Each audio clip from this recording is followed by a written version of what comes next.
Israeli আগ্রাসনের জবাবে প্রথমবারের মতো বড় ধরনের পাল্টা আক্রমণ চালালো লেবাননের প্রতিরোধ গোষ্ঠী।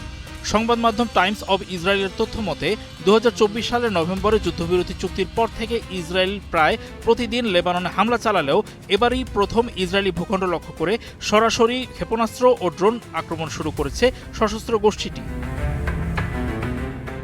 জানা গেছে, উত্তর ইসরায়েলের হাইফা শহরের নিকটবর্তী একটি সামরিক ঘাঁটিকে লক্ষ্য করে আক্রমণটি চালানো হয়। তবে হামলায় কী পরিমাণ ক্ষয়ক্ষতি হয়েছে তা এখনও স্পষ্ট নয়। লেবানিজ সশস্ত্র গোষ্ঠীটির হামলার সত্যতা নিশ্চিত করেছে ইসরায়েলি সামরিক বাহিনী।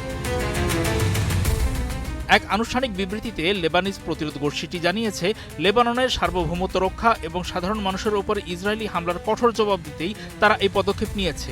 বিবৃতিতে আরও বলা হয়, ইসরায়েলি আগ্রাসন এবং সংগঠনের নেতাকর্মীদের হত্যাকাণ্ডের প্রতিশোধ নেওয়ার অধিকার তাদের রয়েছে। গত ১৫ মাস ধরে চলা একতরফা ইসরায়েলি হামলা কোনোভাবেই বিনা চ্যালেঞ্জে ছেড়ে দেওয়া হবে না বলেছে সংগঠনটি। লেবাননের ভূমি থেকে ইসরায়েলি বাহিনীকে হটাতে তাদের এই আক্রমণ একটি বিশেষ সতর্কবার্তা। লেবাননের প্রতিরোধ গোষ্ঠীর এমন পদক্ষেপের পরপরই পাল্টা ব্যবস্থা হিসেবে লেবাননের রাজধানী বৈরুতে বিমান হামলা শুরু করেছে ইসরায়েল। ফলে ওই অঞ্চলে নতুন করে বড় ধরনের যুদ্ধের আশঙ্কা দেখা দিয়েছে।